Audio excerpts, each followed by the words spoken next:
Hello నేను విశేషరావు. భారతదేశ వ్యాప్తంగా 60% వ్యవసాయం నైరుతి ఋతుపవనాల మీద ఆధారపడి ఉంటుంది. ప్రస్తుతం నైరుతి ఋతుపవనాలు విస్తరిస్తూ ఉన్నాయి. దక్షిణ భారతదేశం నుంచి ఇలా ఉత్తర భారతదేశానికి వెళ్తాయి. ప్రస్తుతం ఆంధ్రప్రదేశ్, తెలంగాణ రాష్ట్రాల్లో విస్తరించి ఉన్నాయి.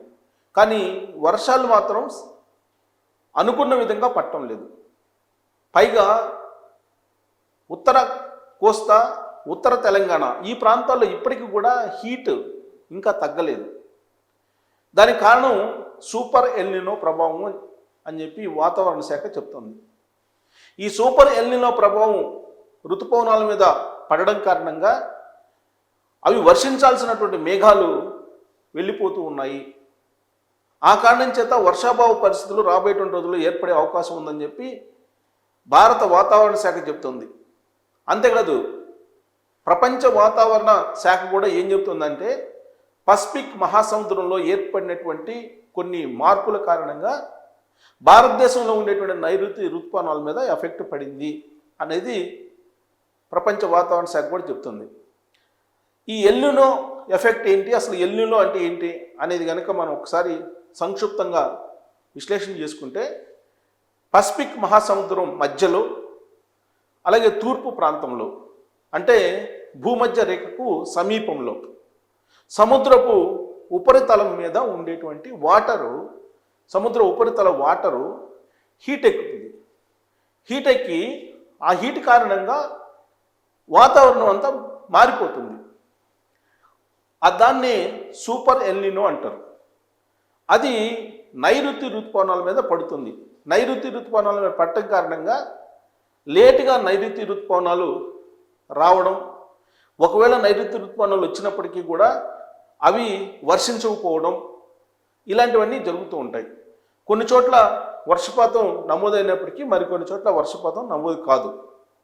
ఇప్పుడు ప్రస్తుతం అదే జరుగుతుంది. సూపర్ ఎల్నినో ఎఫెక్ట్ కనిపిస్తుంది. అయితే హిందూ మహాసముద్రంలో ఇండియన్ ఓషన్ డైపోల్ అని అంటారు. ఈ ఇండియన్ ఓషన్ డైపోల్ అది కనుక సక్రమంగా ఉంటే వర్షాలు సూపర్ ఎల్నినోని కాదని పడేటువంటి అవకాశం ఉంది. అది సక్రమంగా ఉండాలి.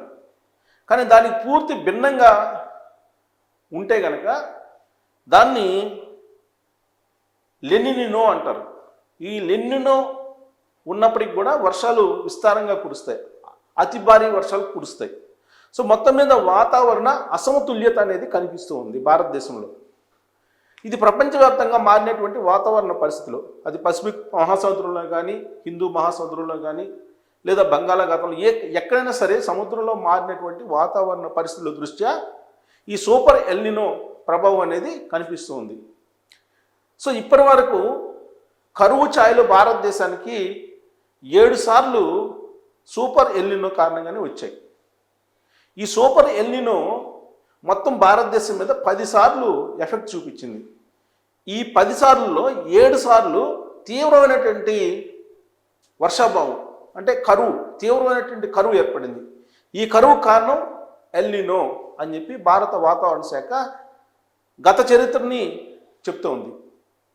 అందుకే నరేంద్ర మోడీ గారు అలర్ట్ చేస్తూ ఉన్నారు.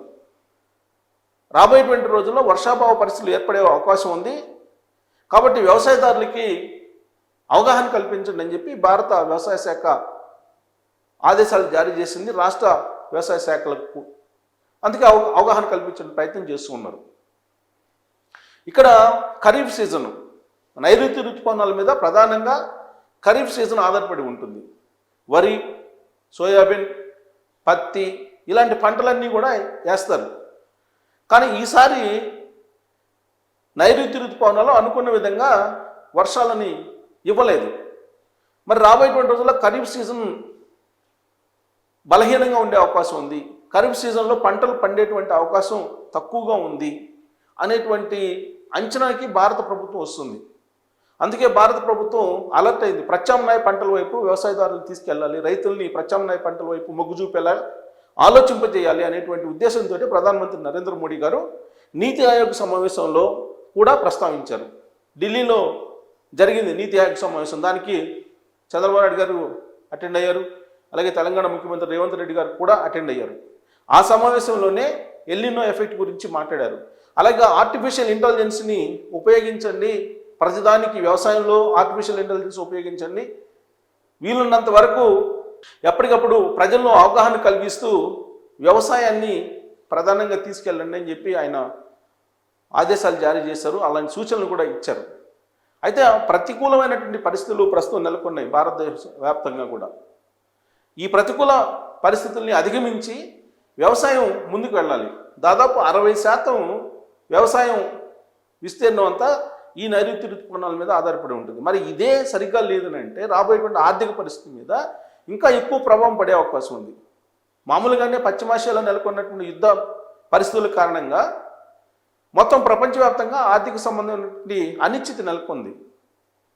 ఇలాంటి పరిస్థితుల్లో వ్యవసాయం ఈ సూపర్ ఎల్నినో కారణంగా దెబ్బతింటే ఆర్థిక పరిస్థితి మీద మరింత ప్రతికూల ప్రభావం పడేటువంటి అవకాశం ఉంది. అందుకే నరేంద్ర మోడీ గారు ఎప్పటికప్పుడు అలర్ట్ చేస్తూ ఉన్నారు. రాష్ట్రాలను కూడా అలర్ట్ చేస్తూ ఉన్నాయి.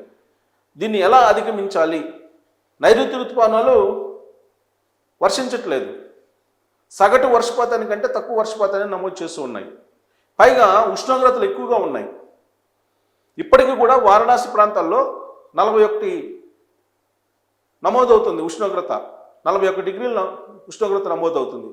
మామూలుగానైతే ఈ పాటికి మొత్తం కూల్ అయిపోవాలి, భారతదేశ వ్యాప్తంగా నైరుతి ఋతుపవనాలు వ్యాపించేసి ఉష్ణోగ్రతలు తగ్గిపోవాలి.